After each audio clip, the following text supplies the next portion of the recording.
বাইদেউ মহন্ত কুহি ব্লগৰ আন এটা ভিডিঅ'লৈ আপোনালোকক নিমন্ত্ৰণ জনাইছোঁ। আপোনালোকে আজি চাই থাকক আমাৰ কুহি টি বাৰ ৰেষ্টুৰেণ্টত অৰ্ডাৰবিলাক আমি কেনেকৈ ফুলফিল কৰোঁ। প্ৰথমতে এতিয়া আমি ক'লা পিঠাৰ কাৰণে ক'লা চাউল খুন্দি ল'ম।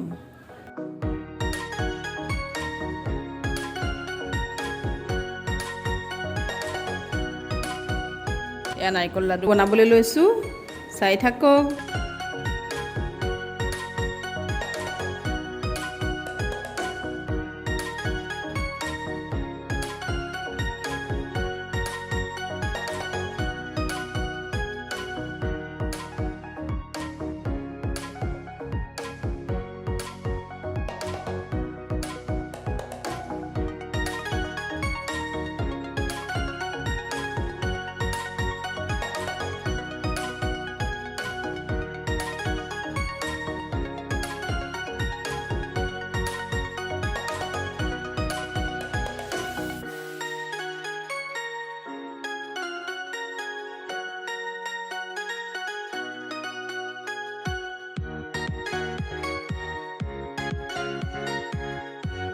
আমি বৰপিঠা বনাম এতিয়া।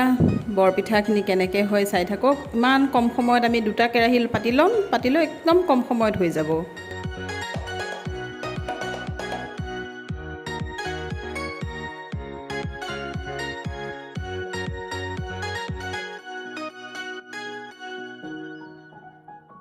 আমাৰ এতিয়া তিনিওটা বস্তু আমাৰ অৰ্ডাৰ ৰেডি হৈ গ'ল, আমি পেকেজিং কৰিম।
আমাৰ অৰ্ডাৰ ৰেডি হৈ গ'ল।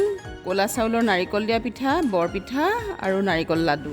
অসম চৰকাৰলৈ বহুত বহুত ধন্যবাদ। আমাৰ দৰে বহুত মানুহে এতিয়া এই সুবিধা পাব। এতিয়া মেল মিটিং সকলোখিনি এতিয়া ট্ৰেডিশ্যনেল বস্তু যি খুওৱাৰ পদক্ষেপ লৈছে। এই পদক্ষেপে অসমৰ বহু মহিলাক সংস্থাপন দিব আৰু আমিতো বহুত আগৰ পৰা কৰি আছোঁ। বহুত কষ্ট কৰি আছিলোঁ যে মেলে মিটিঙে নাযায়, কিন্তু এতিয়া মেলে মিটিঙে যোৱাৰ পৰা আমাৰ খুব ভাল লাগিছে। এই পদক্ষেপটোৰ কাৰণে অসম চৰকাৰক বহুত বহুত ধন্যবাদ আৰু অসমৰ বহুত মহিলা এই হেৰিয়াৰ কাৰণে ওলাই আহক বুলি আশা ৰাখিছোঁ। আপোনালোকৰ যদি কিবা প্ৰশ্ন থাকে মোক কৰিব পাৰে। আপোনালোকৰ সকলো প্ৰশ্নৰ উত্তৰ দিবলৈ চেষ্টা কৰি যাম আৰু আপোনালোকক বহুত বহুত ধন্যবাদ, যেনেকৈ মোক সহায় কৰি আহিছে আৰু আগলৈকো আপোনালোকৰ সহায় পাম বুলি বহুত আশা কৰিলোঁ। আপোনালোকে আমাৰ চেনেলটো ছাবস্ক্ৰাইব কৰিব, শ্বেয়াৰ কৰিব, লাইক কৰিব, কমেণ্ট কৰিব। Thank U.